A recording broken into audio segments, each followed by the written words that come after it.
Wait லாஸ்ல இருக்கும்போது டேஸ்டியா சாப்பிடணும்னு நினைச்சேன்னு வச்சுக்கோங்களேன், இந்த ரெசிபி தாங்க ட்ரை பண்ணுவேன். அவ்வளோ டேஸ்டியா இருக்கும். புரோட்டீன் ஃபைபர் நிறைந்த ஒரு சூப்பரான பிரேக்ஃபாஸ்ட் டின்னரா கூட எடுத்துக்கலாம், இல்ல மதியத்துக்கு ஒரு போர்ஷனா கூட எடுத்துக்கலாம்.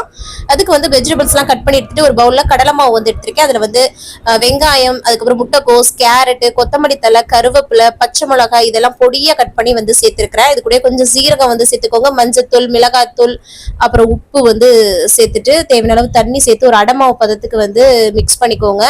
ஜீரகம் வந்து தேவைன்னா போடலாம், இல்லைன்னா நீங்க ஸ்கிப் பண்ணிக்கலாம். சரிங்களா? அவ்வளவுதான். இந்த அளவுக்கு நம்ம வந்து மிக்ஸ் பண்ணிட்டு இன்ஸ்டன்டாவே ஒரு தோசைக்கல்ல நம்ம எப்பவும் போல ஊத்தி எடுப்போம் இல்லையா, அந்த மாதிரி நம்ம வந்து அடை மாதிரி ஊத்தி எடுத்துக்கலாம்.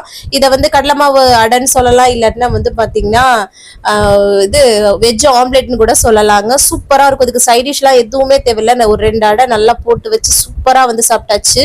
பிரேக்ஃபாஸ்ட் அண்ட் டின்னருக்கு பெஸ்டாவா இருக்கும். வெயிட் லாஸ்ல ஃபில்லிங்கா இருக்கும். ஃபைபர் புரோட்டீன் நிறைந்த ஒரு உணவா இருக்கும். கண்டிப்பா ட்ரை பண்ணி பாருங்க. தேங்க்ஸ் ஃபார் வாட்சிங்.